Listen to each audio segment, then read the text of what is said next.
Hello friends, I hope you all are fine. Welcome back to my channel. इस video में जो हमारे BSA का मोस्ट इम्पॉर्टेंट टॉपिक माना जाता है that is dying declaration section 26, उसको हम इस वीडियो में कवर करेंगे। तो बिना टाइम वेस्ट करे शुरू करते हैं। एविडेंस एक्ट में हमारा कौन सा सेक्शन कहता था? सेक्शन 32। और बीएसए का कौन सा सेक्शन है? ये हमारा सेक्शन 26 डाइंग डिक्लेरेशन। देखो, ये ऐसा सेक्शन है जो हमारे जुडिशरी में प्री के लिए भी बहुत इंपॉर्टेंट है और मेंस पॉइंट ऑफ व्यू से भी इंपॉर्टेंट है। रेदर इंटरव्यू में भी क्वेश्चंस पुट अप हो जाते हैं एक इस टॉपिक से। तो चलो हम देखते हैं इसको। Cases in which statement of relevant fact by person who is dead or can not be found is relevant. हमने क्या बोला? कौन कौन से केसेस में हम रेलेवेंट फैक्ट मानेंगे? उस केस में कोई बंदा स्टेटमेंट ऐसी दे रहा है जो पर्सन मर चुका है, हमें मिल नहीं रहा है, तो क्या उसकी स्टेटमेंट रेलेवेंट होगी? और अगर होगी तो कौन कौन से सिनेरियो में? देखो, रेलेवेंट फैक्ट क्या होता है? जो हमारा फैक्ट एंड इशू होता है। फैक्ट एंड इशू क्या होता है देखते हैं। फैक्ट एंड इशू होता है जब एक पार्टी कोई चीज़ एलिज करती है, दूसरी पार्टी उस चीज़ को डिनाई करती है, मना करती है, वो हो जाता है हमारा फैक्ट एंड इशू। और रेलेवेंट फैक्ट क्या होता है? वो सारे फैक्ट्स जो भी हमें हेल्प करेंगे प्रूव करने में हमारे फैक्ट एंड इशू को, वो सारे फैक्ट्स होंगे रेलेवेंट फैक्ट। अब रेलेवेंट फैक्ट की एक पूरी चेन होती है जिसको हम अपने सर्कमस्टांशियल एविडेंसेस से सारी चेन को कंप्लीट करने की कोशिश करते हैं।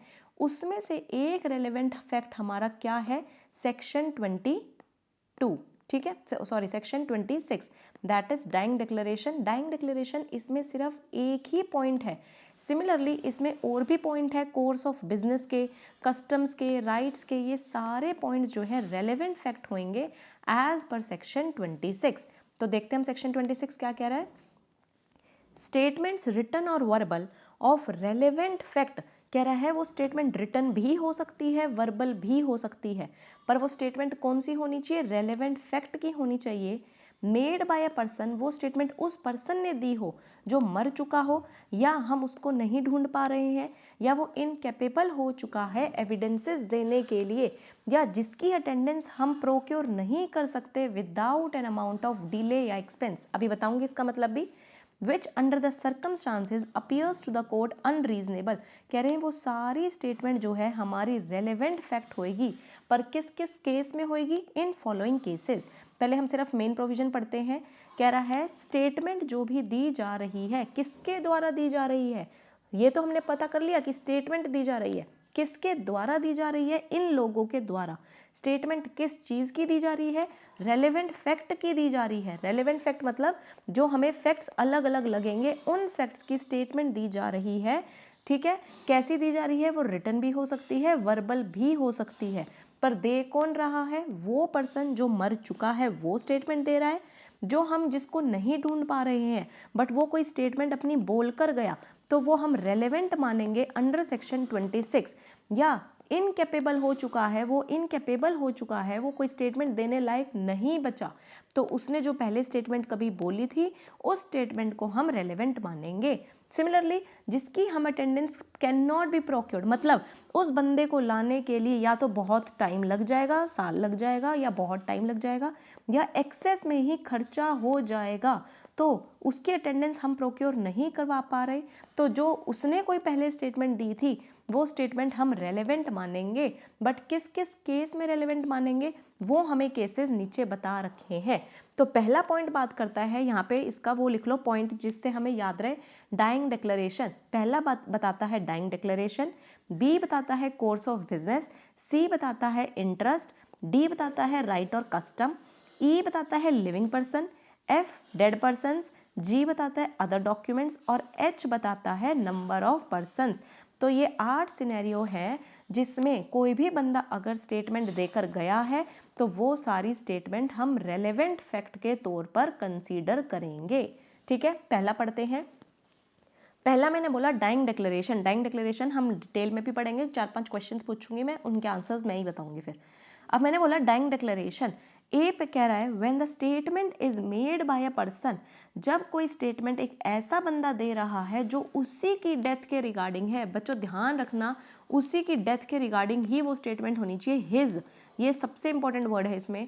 अगर वो किसी और की डेथ के रिगार्डिंग कोई स्टेटमेंट दे रहा है, कोई स्टेटमेंट दे रहा है, वो मानी नहीं जाएगी, क्योंकि यहाँ होना चाहिए हिज डेथ।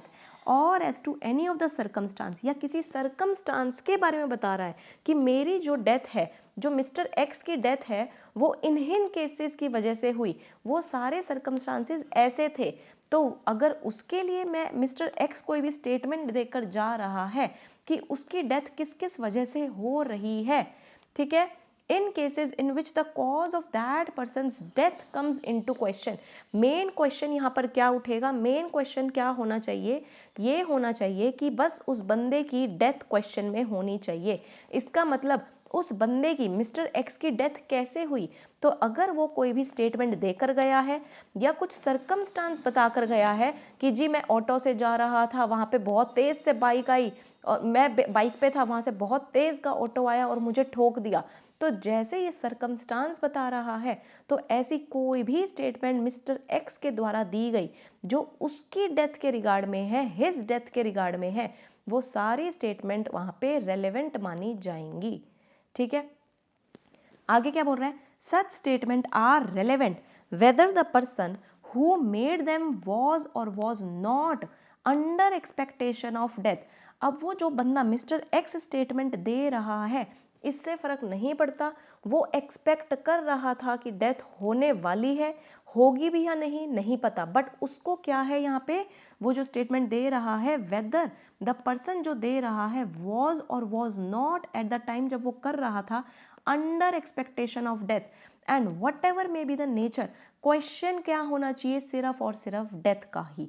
तो अगर वो बंदा जो स्टेटमेंट दे रहा था वो मर गया, अगर उसकी डेथ हो गई, तो जो भी वो स्टेटमेंट बोलकर गया है, अपनी डेथ का कारण बताकर गया है, या डायरेक्ट कारण बताया है, या कुछ सर्कमस्टांसेस ऐसे बताए हैं कि मेरी डेथ इस कारण हुई थी, तो वो सारी स्टेटमेंट हमारी रेलेवेंट मानी जाएंगी। कौन से सेक्शन में, अंडर सेक्शन 26। ठीक है, आगे आ जाओ।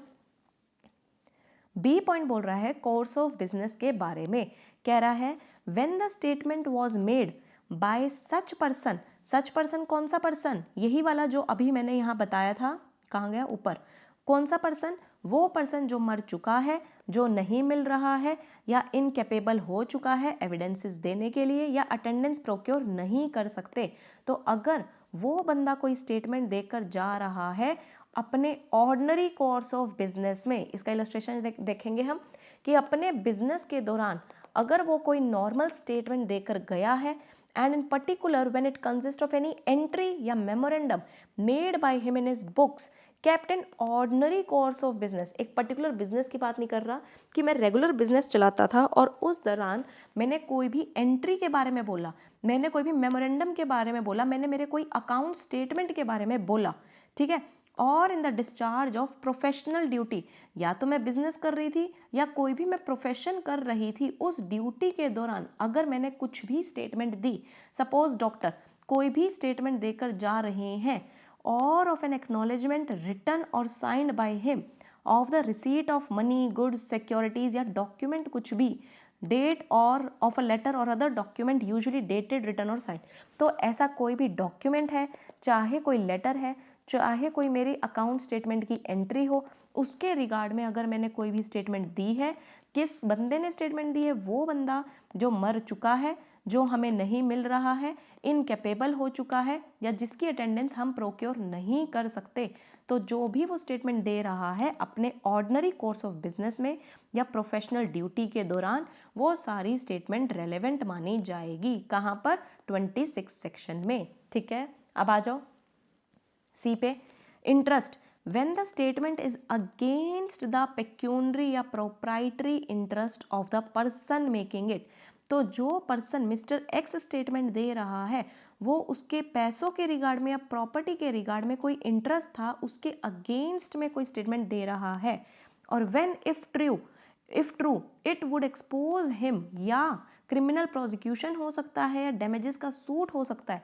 तो अगर मैंने कल को कोई भी ऐसी स्टेटमेंट दी जो मेरे अगेंस्ट में वो यूज़ करी जा सकती है, तो वो वाली स्टेटमेंट भी हम रेलेवेंट मानेंगे। जैसे मैंने बोला कि ये प्रॉपर्टी तो मेरी है ही नहीं, ये तो मिस्टर एस की है। मैंने बोला ये तो मेरी प्रॉपर्टी में मैं एक्स हूँ, मैंने बोला मेरी तो ये प्रॉपर्टी है ही नहीं, ये तो मिस्टर एस की है। तो ये जो भी प्रोप्राइटरी इंटरेस्ट मेरे अगेंस्ट में यूज़ हो सकता है, तो क्योंकि जो मैंने वो स्टेटमेंट की दी थी वो क्या मानी जाएगी यहाँ पे, रेलेवेंट। ठीक है, आगे आ जाओ। हमारा डी बात करता है राइट और कस्टम की। When the statement gives the opinion of any such person, जब कोई ऐसी स्टेटमेंट जो किसी पर्सन का ओपिनियन दिखा रही है कि हाँ जी वो पब्लिक राइट या कस्टम एग्जिस्ट करता था, इसका इलस्ट्रेशन देखेंगे, और मैटर ऑफ पब्लिक या जनरल इंटरेस्ट का या एग्जिस्टेंस ऑफ विच, अगर वो एग्जिस्ट करता वो राइट या custom, he would have been likely to be aware, उसको पता होता, तो जो वो स्टेटमेंट दे रहा है वो रेलेवेंट होएगी। जैसे इसका इलस्ट्रेशन देखते हैं फिर समझ आ जाएगा।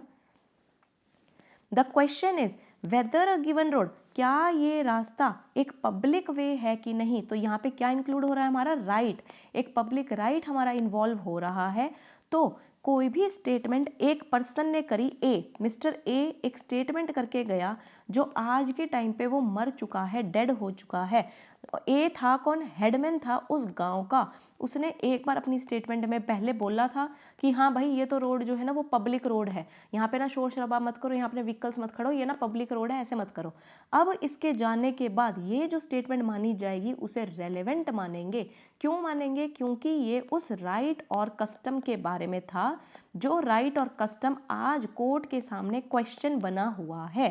ठीक है, that the road was public, ये रेलेवेंट फैक्ट माना जाएगा। आ जाओ आगे।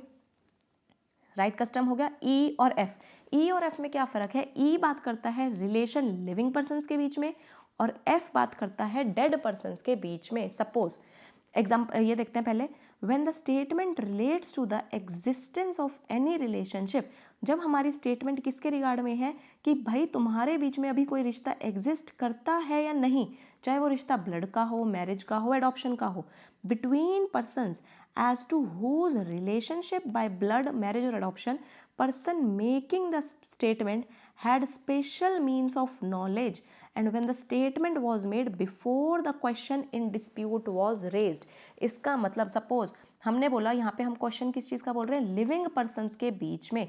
जैसे कि यहाँ पे सपोज एक सर्वेंट है, ये बोलता है, अब लास्ट लाइन भी देखो, यहाँ बोला डिस्प्यूट पहले अराइज ना हुआ हो, डिस्प्यूट अराइज होने से पहले पहले उस बंदे ने स्टेटमेंट दे दी हो। सपोज सर्वेंट कहता है ये हस्बैंड वाइफ ना बहुत ही बढ़िया है, तो मतलब एक तरह से इनका रिलेशन दिखा रहा है, ये हस्बैंड वाइफ तो बहुत ही बढ़िया इंसान है, ये जहाँ पे भी जाते हैं साथ में जाते हैं, ये साथ में घूमते हैं, अपने फ्रेंड्स के साथ रहते हैं, ऐसे वैसे इसने बोला। कल को अब 1 साल बाद लड़ाई हुई हस्बैंड और वाइफ के बीच में या कोई भी इशू, लड़ाई वाला पॉइंट नहीं बोलेंगे हम, एक क्वेश्चन अराइज करते हैं, इनके बीच में एक क्वेश्चन अराइज हुआ, क्या ये बंदे हैप्पीली मैरिड कपल है। अगर ये क्वेश्चन अराइज हुआ क्या ये हैप्पीली मैरिड कपल है, तो सपोज अब ये क्वेश्चन अराइज हुआ 1 साल बाद, पर 6 महीने पहले ही इस सर्वेंट की डेथ हो गई थी। तो अब ये जो क्वेश्चन है हैप्पीली मैरिड, तो यहाँ पे इसके फ्रेंड्स कह सकते हैं कि जी जो इनका सर्वेंट था ना वो हमें बताता था कि ये लोग ना बहुत अच्छे हैं, ये हस्बैंड वाइफ ना बहुत खुश रहते हैं साथ में। तो ये जो सर्वेंट की स्टेटमेंट थी ये एक हमारा रेलेवेंट फैक्ट माना जाएगा। कब, इस प्रेजेंट केस में। समझ गए। अब दोबारा वो पढ़ते हैं प्रोविजन क्या कह रहा है, ये बोल रहा है when the statement relates to the existence of relationship, तो हस्बैंड वाइफ का रिलेशनशिप जब उसके रिगार्ड में कोई स्टेटमेंट देकर गया बंदा, between person as to whose relationship by blood marriage adoption, person making the statement, जो पर्सन स्टेटमेंट दे रहा है, मतलब कि कौन दे रहा है स्टेटमेंट, सर्वेंट, वो स्टेटमेंट दे रहा है, उसको स्पेशल मीन्स ऑफ नॉलेज है, क्योंकि उसके दिन रात वो पूरा टाइम 24 घंटे वहीं रहता था वो सर्वेंट, उसको स्पेशल मीन्स ऑफ नॉलेज है क्योंकि वो अपनी आंखों के आगे ही सब देखता है कि हाँ मैडम जी कैसे बात कर रही है, सर जी कैसे बात कर रहे हैं। तो उसको स्पेशल मीन्स ऑफ नॉलेज है।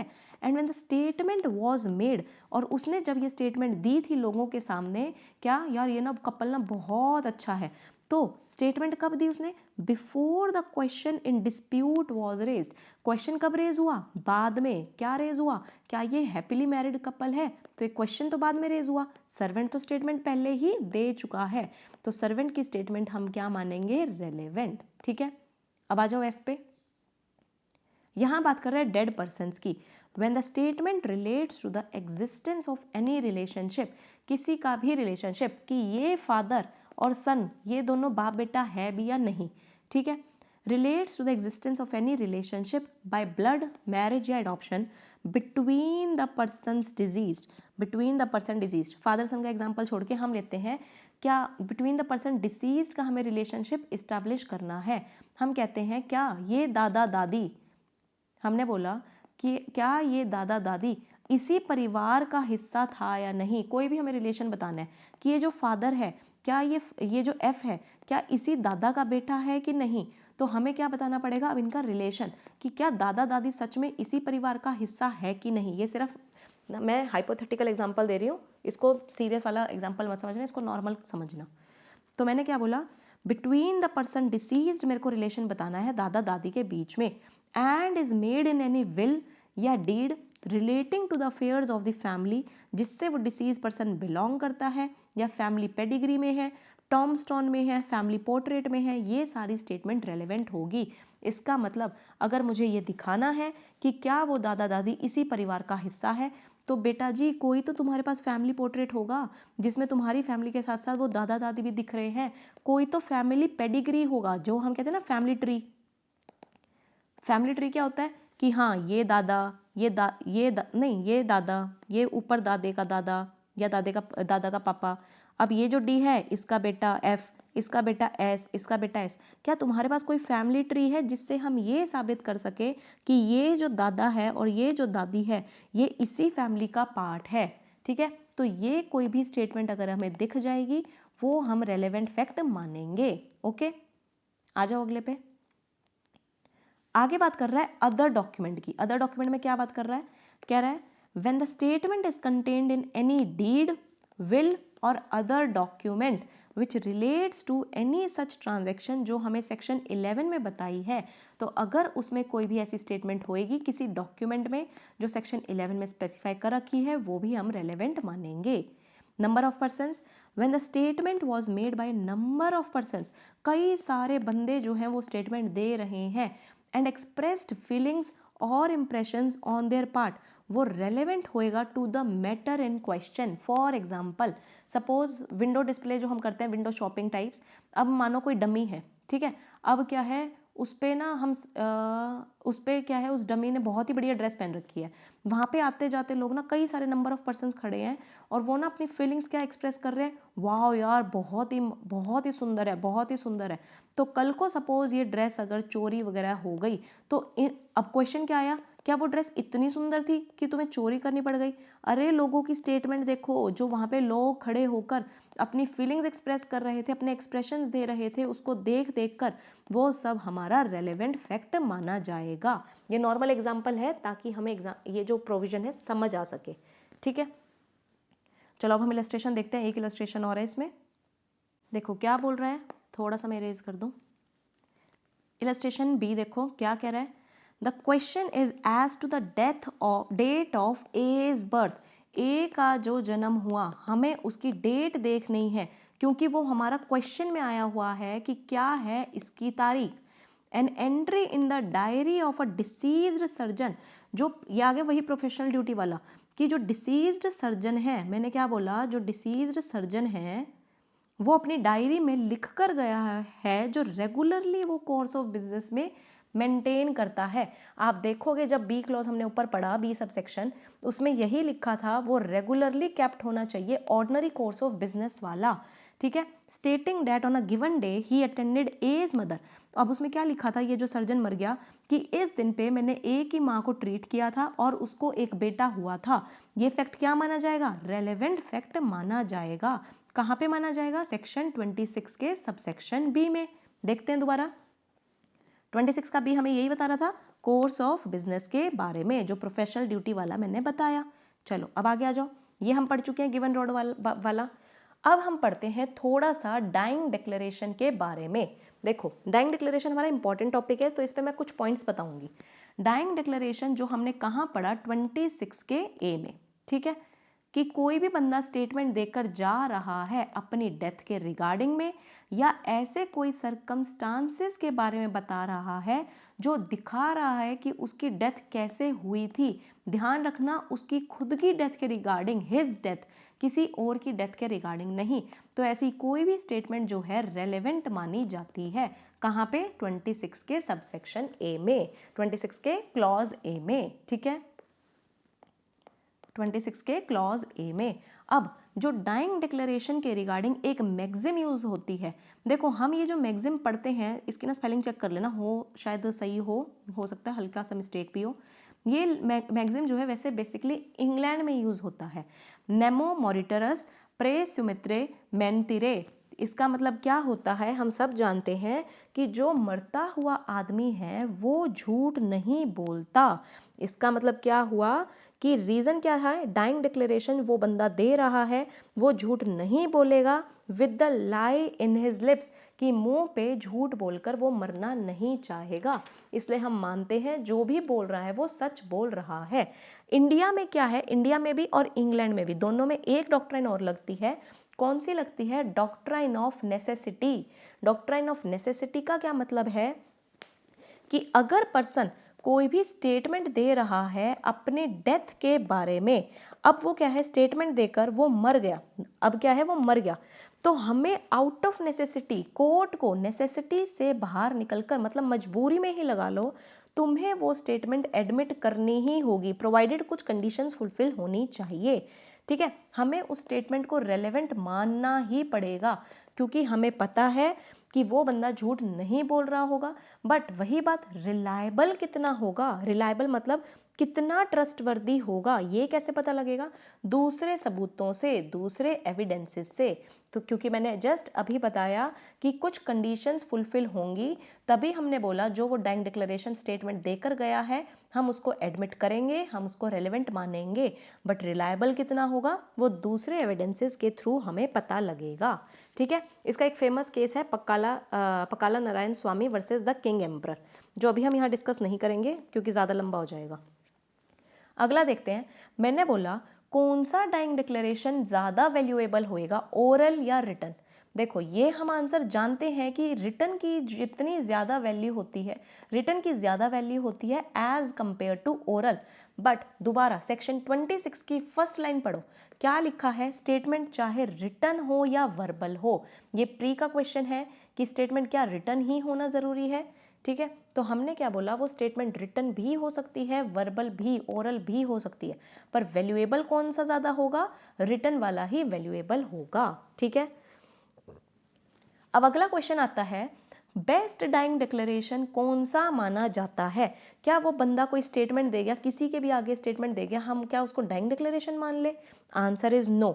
देखो बेस्ट बोला है, बेस्ट के लिए बहुत सारी कंडीशंस होती हैं, जिसमें से कुछ कंडीशंस क्या हैं देखते हैं।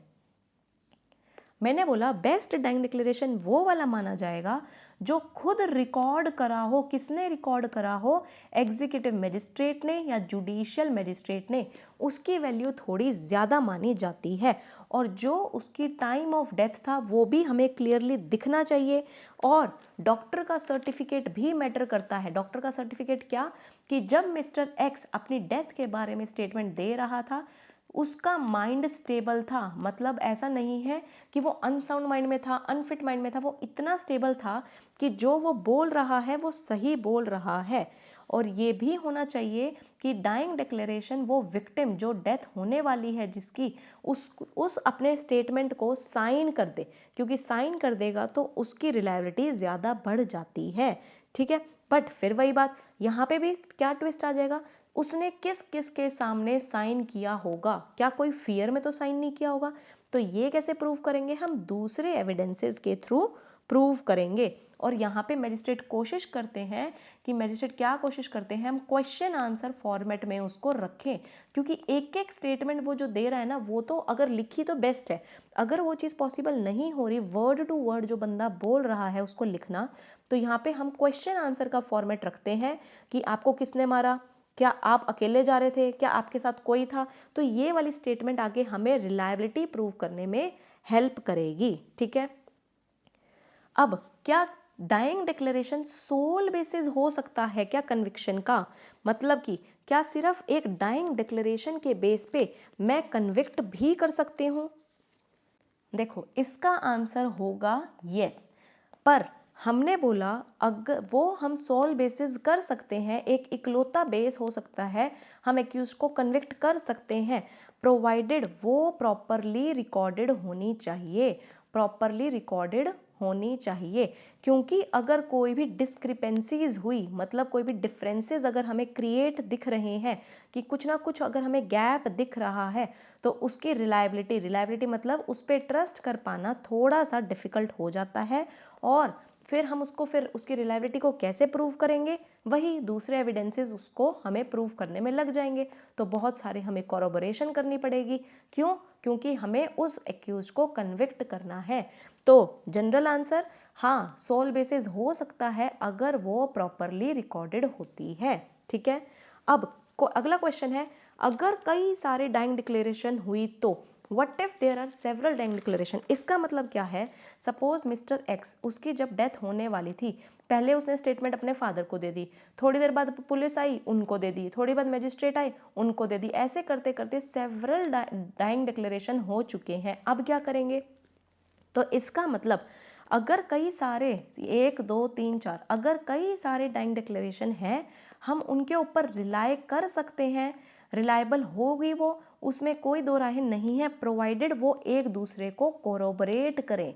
कोरोबरेट मतलब अगर वो पहले कह रहा था कि मेरा 4 बजे एक्सीडेंट हुआ, बहुत तेज़ ऑटो वाला आया, वही स्टेटमेंट वो पुलिस के आगे भी, वही मजिस्ट्रेट के आगे भी, वही डॉक्टर के आगे भी ये बोल रहा है कि 4 बजे के आसपास बहुत तेज़ ऑटो वाला आया, तो इसका मतलब ये सारी सिमिलर है, एक दूसरे को कोरोबरेट कर रही हैं, तो ये भी सफिशेंट होगा, हम सेवरल डाइंग डिक्लेरेशंस को भी कंसीडर कर सकते हैं। बट अगर क्वेश्चन आ गया, अगर हम इनको अलग अलग देखें कि पहले बंदा कुछ कह रहा है फिर बंदा कुछ कह रहा है, तो अब हम क्या करेंगे, अगर मतलब सेवरल डाइंग डिक्लेरेशन होने के बाद वो आपस में इनकंसिस्टेंट है, अगर वो इनकंसिस्टेंट है तो हम क्या करेंगे, यहाँ पे कोर्ट फिर सर्कमस्टांशियल एविडेंसेस के थ्रू उन पर रिलाय करने की कोशिश करेगा। इसका मतलब वही बात, देखो जितना हमें कम चेंज करना पड़ेगा उतना हमारे लिए वो चीज़ बेस्ट होएगी। ठीक है, बट जितना हमें इनकंसिस्टेंसी दिख रही है, जितना हमें गैप दिख रहा है, तो जज भी क्या करेंगे, उनके लिए और एविडेंसेस इकट्ठे करवाएंगे ताकि हम अपनी इस चेन को कंप्लीट कर सके, क्योंकि जो हमारा ऑफेंस है वो बियॉन्ड डाउट प्रूव होना चाहिए, तभी वो कन्विक्शन में रिजल्ट लाएगा। ठीक है, तो ये कुछ क्वेश्चंस थे हमारे डाइंग डिक्लेरेशन के ऊपर, एंड आई होप आपको सेक्शन 26 समझ आ गया होगा। अगर कोई डाउट हो तो आप पूछ लेना। ठीक है, तो हम अगली वीडियोस में आगे की सेक्शंस कवर करेंगे। देखो ये जो हमने आज इस वीडियो में पढ़ा, ये मैं बता देती हूँ, ये सिर्फ और सिर्फ 10 to 20% ही टॉपिक है सेक्शन 26 के रिगार्ड में, क्योंकि जो हम क्लासेस में पढ़ते हैं मैं ऑनलाइन ही पढ़ाती हूँ, उसकी दिक्कत नहीं आएगी कभी भी ऑफलाइन की। जैसे ऑफलाइन में माहौल मिलता है, पूरी सराउंडिंग्स मिलती है, सिमिलरली ऑनलाइन में मिलता है। आप एक बार डेमो क्लास ज़रूर अटेंड करके देखना, आपको बहुत अच्छा लगेगा, क्योंकि जो हम यूट्यूब पे पढ़ाते हैं वो देखो सिर्फ इतना ही परसेंटेज है। जब 26 के बारे में आप क्लास में पढ़ोगे आपको पता लगेगा, इसमें तो हमारे बहुत सारे पेजेस भर जाते हैं, 30-40 पेज भर जाते हैं सिर्फ एक डाइंग डिक्लेरेशन को समझने में। मतलब 26 का क्लॉज ए समझने में हमें इतने दिन भी लग जाते हैं, मतलब 3 से 5 दिन, 4-5 दिन तो लग ही जाते हैं सिर्फ इस एक टॉपिक को समझने के लिए। तो आप डेमो क्लास अटेंड करोगे, आपको पता लगेगा। प्रॉपर ऑनलाइन क्लासेस हैं और प्रॉपर इंटरेक्शन जिसे कहते हैं। मेरी क्लास का मेन पॉइंट ही, पॉजिटिव पॉइंट ये है कि इंटरेक्शन और प्लस रिवीजन। जो भी मैं आज पढ़ा रही हूँ, कल पहले आते मैं रिवाइज करवाऊंगी, सामने बच्चों से मैं वो चीज़ खुद पूछ भी रही हूँ, और प्रॉपर इंटरेक्शन, डिस्कशन चल रहा है, और जितने भी डिस्कशन हैं उनके साथ टेस्ट भी होंगे, क्योंकि डिस्कशन में मैं डिस्कशन क्यों करती हूँ कि एक तो बच्चा वो टेस्ट दे, डिस्कशन में क्या होता है वो बच्चा खुद भी इंटरेस्ट लेगा, उसके मन में भी जो सवाल आएंगे वो बंदा मेरे से उस टाइम पे पूछ लेगा। तो आप डेमो क्लास ज़रूर अटेंड करना। अगर आपको डेमो क्लास के लिए लिंक चाहिए तो टेलीग्राम का लिंक मेरा वीडियो के नीचे डिस्क्रिप्शन बॉक्स में मिल जाएगा। टेलीग्राम के लिंक में आप जब ज्वाइन करोगे मेरा चैनल, वहाँ पे मैं अपना गूगल मीट का लिंक डालती हूँ डेमो के लिए। बट अभी डेमो जो है सिर्फ 2 या 3 दिन का रह गया, मैंने 10 दिन का फ्री डेमो रखा था। जिस दिन आप ज्वाइन करो और आपको डेमो चाहिए तो आप मेरे को मैसेज करना उसी ग्रुप में कि मैम मैं आज ही ज्वाइन हुआ हूँ, तो प्लीज़ आप मेरे को अपना लिंक भेज दोगे डेमो क्लास का, मैं आपको उसी टाइम भेज दूँगी।